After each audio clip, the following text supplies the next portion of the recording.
Good morning, everyone. I'm back with another podcast episode. Guys, I don't always say it, but I think it every time I say an intro to my podcast episodes. I should change it up. I have a pimple.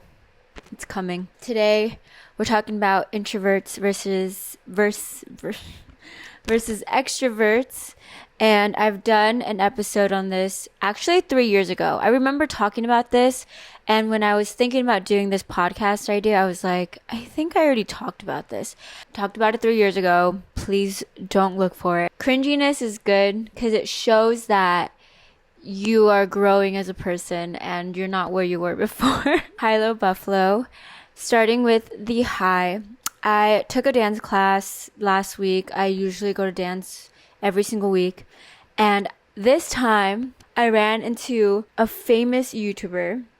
She's pretty big. I recognized her when we were taking the class, and I was like, oh my god, that is for sure her. And I had the whole hour of the class to look at her and be like, yeah, that's for sure her. And I was like, should I go up to her? Should I say something?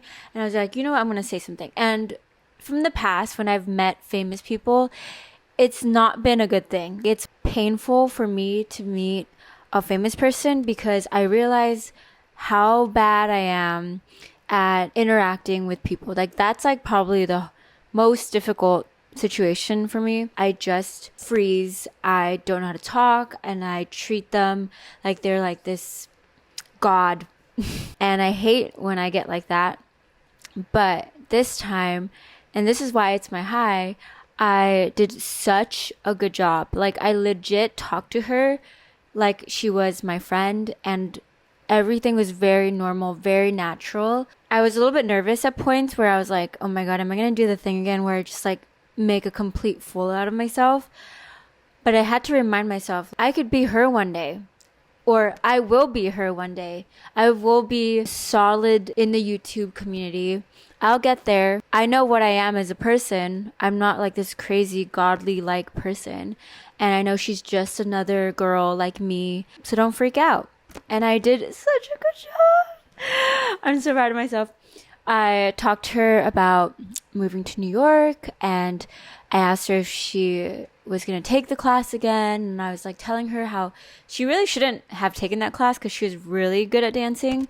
I was like, you're not supposed to be in this class. You're definitely supposed to be in advanced or something. But anyways, really proud of myself. Yeah. My low is I got a new piercing. Okay, you know what? I don't think you can see it. I'm not even supposed to be touching it like this. But I'm going to just put a picture. One of my friends sent me this new piercing style that she found. And I've never seen it before. It's called a hidden helix or floating helix. One of those. Essentially, it looks like your earring is floating in your ear. And so when I saw that, I was like, oh my god, I want that. But because it's a more rare type of piercing, we had to find specific piercers that kind of specialize or have done those types of piercings before. And then we found this girl, and we got super excited because the price of the service fee was $50. And I was like, awesome, that's not too bad. But the thing I forgot about, because I haven't had a piercing in 2-ish years now, is how expensive the jewelry is.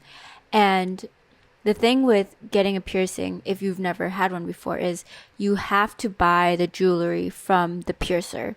You can't bring your own jewelry and have them put it in when they pierce it for you. Basically, our only options were the ones that they gave us. And guys, guess how much this piercing was? It actually, thinking about it, talking about it, just makes me so angry at myself because I was not expecting to spend that much. And when she showed me the numbers, I had to do my very best to just hide it in my face because I was like, are you insane? Are you insane? Why am I spending $400? It was $400 total on a piercing, and for probably not even 18K gold, but it was white gold. Why? The tiniest little thing. It doesn't even have a diamond in it. Why am I spending so much money? I did anyways. It didn't stop me. I just lost all my alphaness or something, and I just got so shy and didn't want to back out, even though I could have totally been like, you know what, like actually this is really out of our budget. I love the piercing, I love the piece of jewelry, like I'm really happy with it, but every time I have like a second of thinking about the price, I literally want to bang my head against the wall. I need to be more firm. I need to literally set my foot down and be like, bro, no, I'm not paying for that. Or no, I just need to be able to say no. And honestly, I've improved so much. When I was a little kid, I literally could never say no. And so I would just like get into these situations where people take advantage of me and like whatever crap, but still moving on. It's like literally making me upset again. For my buffalo, sorry, I have to check if I got a work message. Yesterday, I was getting onto the train, going home from a long day of tattooing. And for my commute, if you guys didn't know, it's an hour long. I got onto the train. This train in specific was delayed. And so I was kind of annoyed because I just wanted to go home and eat. Waited for the train to go. And then this group of people came in at one of these stops. And they were like shirtless, and I was like, whatever, like this is super normal for New York to have like just weird people. That group started playing super loud music. Like they had a boom box and they were playing it so loud, and the train was like packed. But then they all started hotboxing. They all started smoking, and the entire cart just was so smoky. Like, because there's obviously no ventilation, it's like a closed cart, and it was just holding in all of their smoke, and it was just so much smoke to the point where it just looked hazy in the car, and it was so strong, like whatever they were smoking. And all of us in the like, there was kids in the car, there were like old people in the car, people coming home from work, every type of person you can imagine, people going out clubbing, we're just all sitting there hotboxing with this group of people, and it was just, I don't even smoke, so like, does that even count as like my first time? I was just inhaling all of their smoke for a good 5 minutes. Okay, anyways, let's get into the episode topic.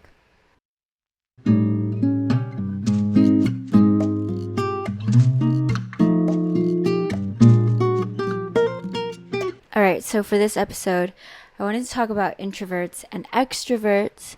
And I just think it's super interesting how we really love labels. We love to put people in a box. And it makes sense because we're just trying to understand what's going on in the world. And we do this by grouping things and putting things into categories.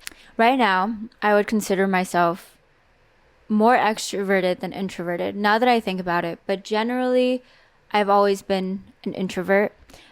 I think I became more extroverted when I moved to New York, especially because I was always surrounded by my friends and just people all the time, my roommates, whatever. And so I learned to love being around people, and I was just around people so much to the point where I forgot how it feels like to be by myself.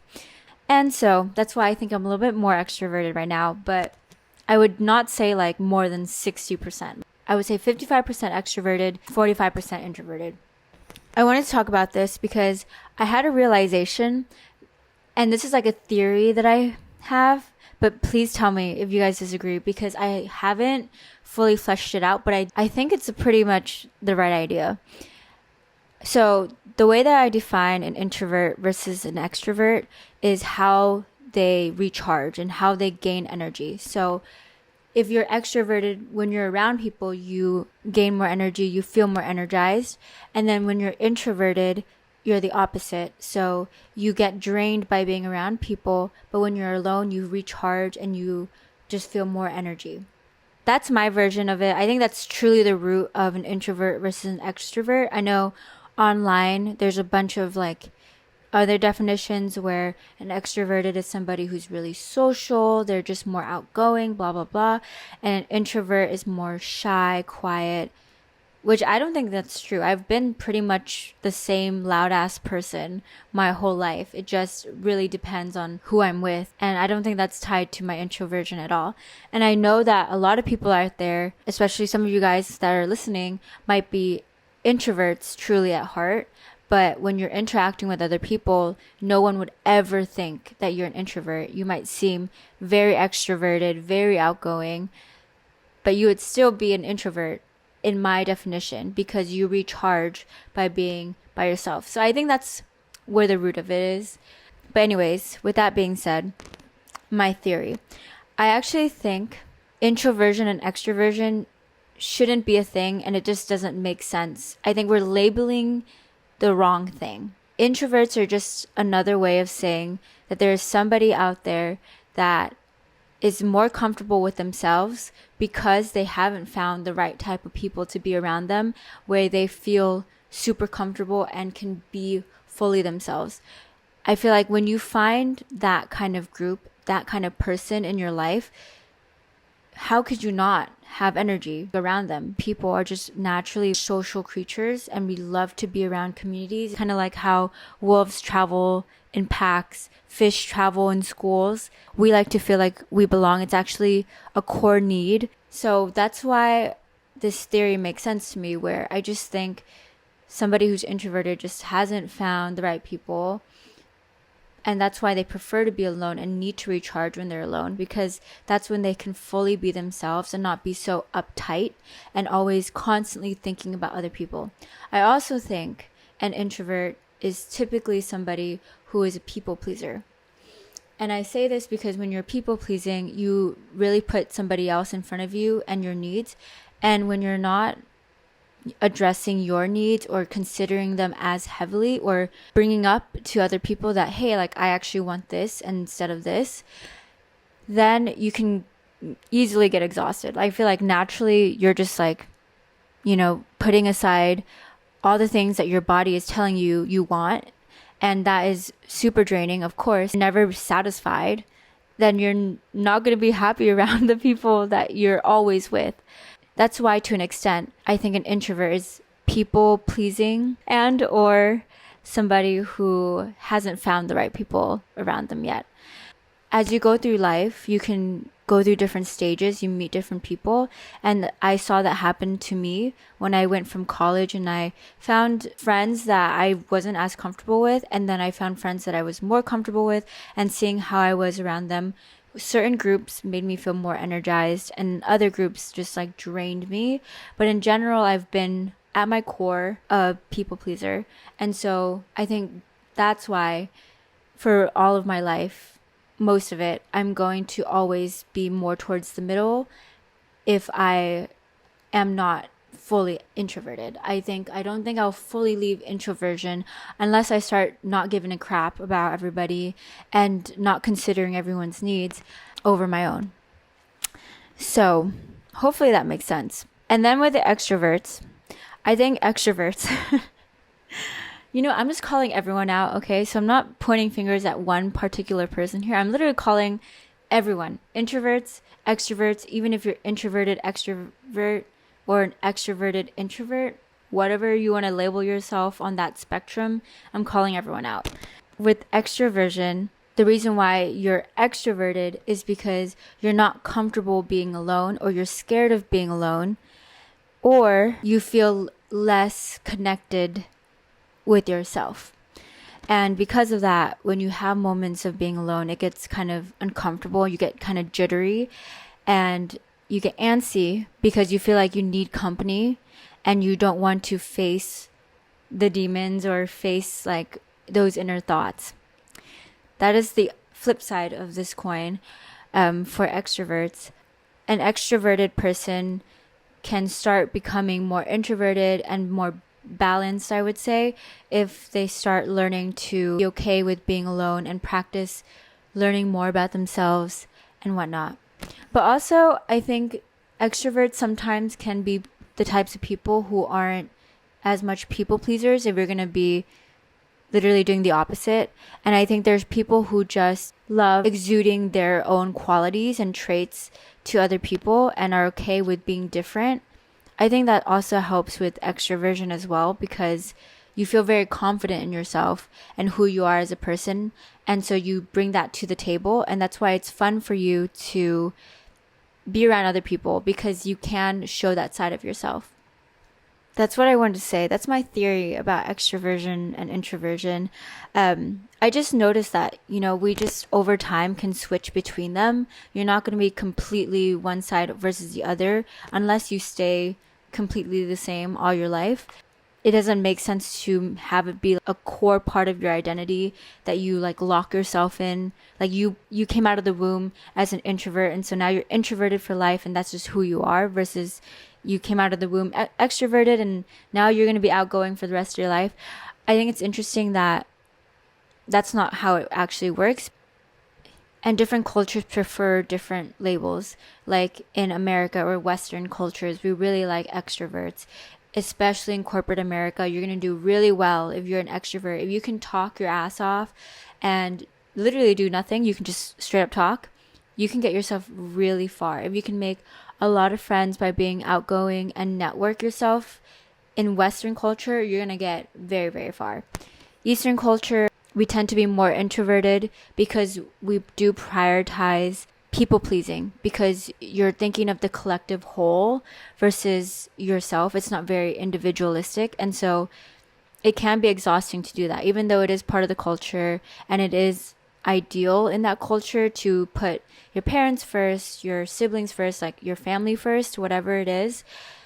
Even though that is the case, you still can't forget that at the end of the day, we as humans, as ourselves, have specific needs that we want addressed. And if you don't address them, it will be exhausting. Just some thoughts. That's what I think about in between going to the tattoo studio, editing. If I'm just standing there in a subway and you ever see me in the streets, guys, and I'm just aimlessly looking somewhere and not using my headphones, these are the things I think about in my head. I don't know. And sometimes these things like keep me up at night. Sometimes I'm laying in my bed and I just start thinking about all these things and they become podcast episodes. Anyways, let me know what you guys think. Don't forget to like, comment, and subscribe. Please leave a comment if you have like any thoughts about this. Like, I would love to hear it. I'm not tied down to it. I won't get offended. I'm literally just thinking whatever I'm thinking and I'm just putting it out there and seeing what other people think. So feel free to share. Bye.